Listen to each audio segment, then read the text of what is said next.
کاش ان گھروں کو اسی طرح رہنے دیا جاتا۔ جلیل القدر تابعی عطا الخراسانی منبر رسول صلی اللہ علیہ وسلم اور قبر مبارک کے درمیان ایک مجلس میں بیٹھے تھے۔ فرمانے لگے، میں نے ازواج مطہرات کے حجرات کو دیکھا ہوا ہے۔ ان کے دروازے کھجور کے تنوں کے تھے جن کو سیاہ بالوں سے ڈھانکا گیا تھا۔ جس وقت ولید بن عبد الملک کا امر نامہ پڑھا گیا کہ ان حجرات کو مسجد نبوی میں شامل کر دیا جائے تو میں موجود تھا۔ پس میں نے اس دن سے زیادہ لوگوں کو روتے ہوئے کبھی نہیں دیکھا،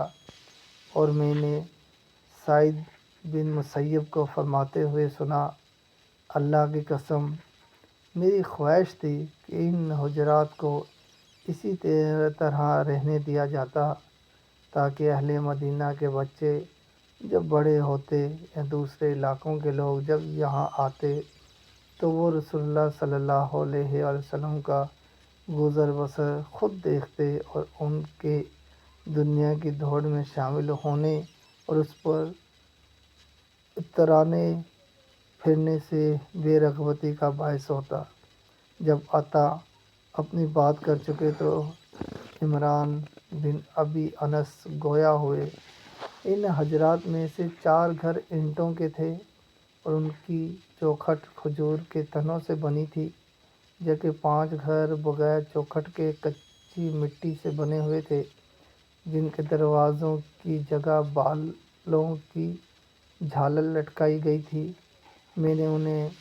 ناپ پایا تو ان کی لمبائی 3 ذراع 5 فٹ تقریباً اور چوڑائی 1 ذراع اور 1 بالش کے قریب تھی۔ اور جہاں تک آپ نے لوگوں کے رونے کا ذکر کیا ہے تو میں ایک ایسی مجلس میں تھا جس میں اصحاب رسول اللہ صلی اللہ علیہ وسلم کے بیٹے موجود تھے، جن میں عبد الرحمن بن عوف کے بیٹے ابو سلمہ، سہل بن حنیف کے بیٹے ابو امامہ، زید بن ثابت کے بیٹے خارجہ بھی تھے۔ وہ سب اس قدر روئے کہ ان کی داڑھیاں آنسوؤں سے بھیگ گئیں، اور